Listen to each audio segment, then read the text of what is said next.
this is, one of the reasons why low MR games go longer than they should, right? We're ahead by 9K, right?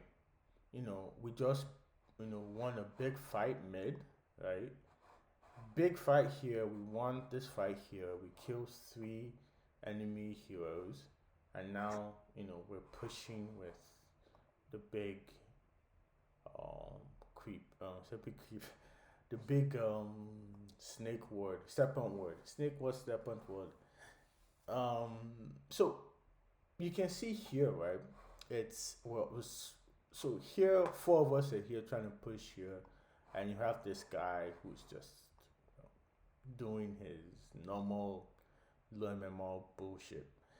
So right, he's here just doing rubbish. He could TP here since we have this portal set up for him, but no, he's not gonna TP in.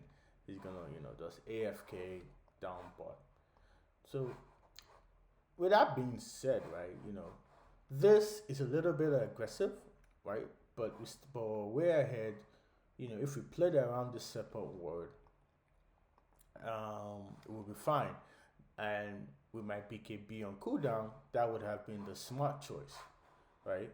That would have been a smart choice. But we have good information here, right, with this Clifford, and we can see that this guy is here, is out of position, and we can he's out of position, so it's not he's missed his hook, so he's not a threat.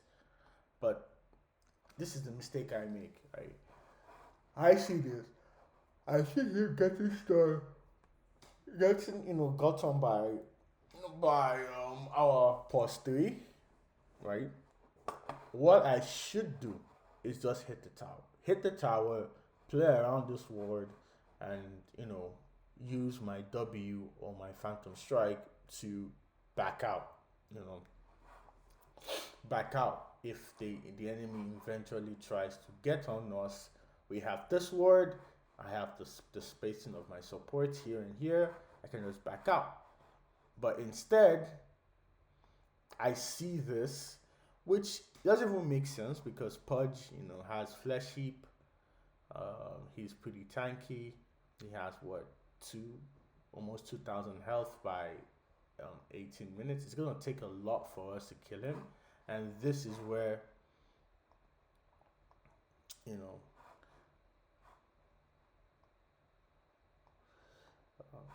I can see anything. And this is where the mistake is because now the enemy team are all here. Obviously, we had no vision to see that, right? As I showed by the fog, but you know, I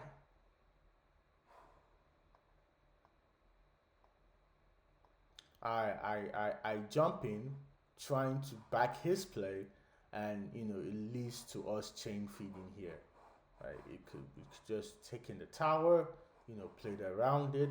Probably wouldn't have gotten this tower, most likely, right? But maybe gotten some chip damage in, made it pretty easy to just take it going forward. But I make that mistake, leads to a massive chain feed around this area, and yeah, you know, we lose about 4,000 goals for that.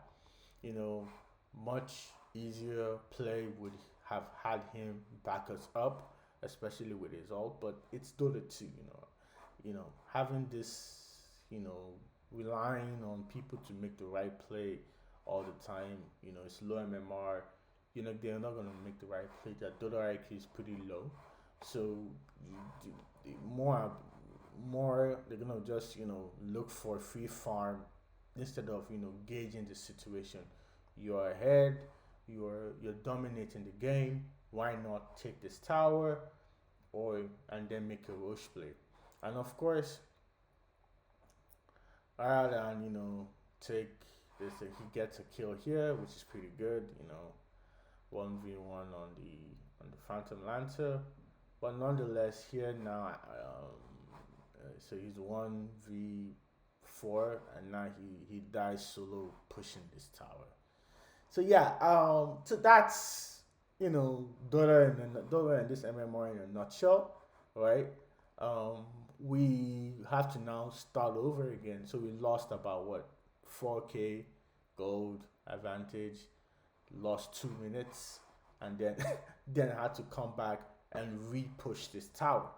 Now, obviously, having learned our lesson, we're a bit more cautious about how we push this tower, right? We're just trying to. So yeah, so I learned my lesson. I wasn't gonna dive into this tier whatever again, even with BKB.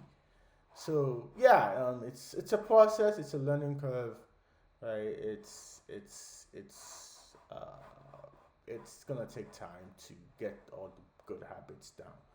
But yeah, so that's why these games go longer because eventually people aren't playing with high IQ. They're just doing random things, and that can affect the momentum of the team, right? You in your head, you're ahead, and that's why when you take certain, that's why you shouldn't take risks, like I did earlier, right? Because now, although we're still ahead, right? We could have gotten that tower or gotten some chip damage in, and when we respawned or rotated back here, we could have easily taken this tower down. So here you can see it's just what 800, you know, here, if we just done our Mexican standoff or played around that big serpent word, pretty easy. We have taken this tower down by now. So yeah, so it's those small things that really make a difference and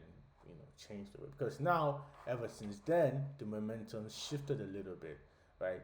I see here I make sure to have my BKB in here, right, and then just make the same play. Now, looking at it, it's materially, it's a lot different situation because here there is no um, enemy tower to play against or play under, right? So they don't have the buffs whilst they're on the tower.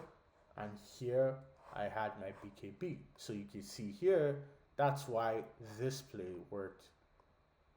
That's why this play, works, right?